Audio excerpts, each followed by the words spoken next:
your Quantum of the Seas crew. Pump it up.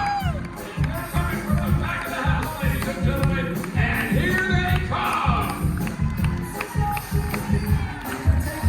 We have our officer, Sheldon, in charge of all of our amazing culinary events.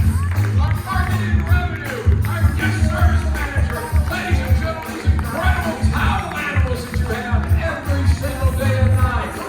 Come on up, everybody. We've got our maintenance manager on board, our hotel director, our chef, ladies and gentlemen, the incredible One of the Seas Orchestra, our youth program, and Big Erosions, your activity staff.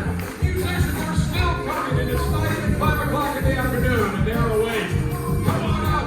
We have our wonderful cast, ladies and gentlemen.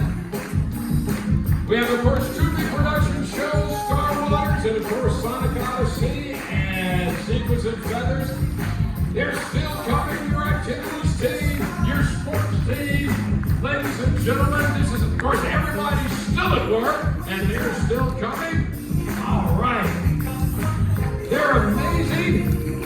And if I can just say, the captain just called right prior to this because of the weather conditions, a little foggy out there. He sends his apologies. He's going to be stuck on the bridge. But I know our hotel director, Mark, can I borrow you for just a second? Ladies and gentlemen, your hotel director, hospitality, and of course, as amazing as his entire crew is, ladies and gentlemen, as I said, the captain could not be with us, but I'd be remiss if I did not bring out the two most popular crew members on the ship. Ladies and gentlemen, Washi Washi!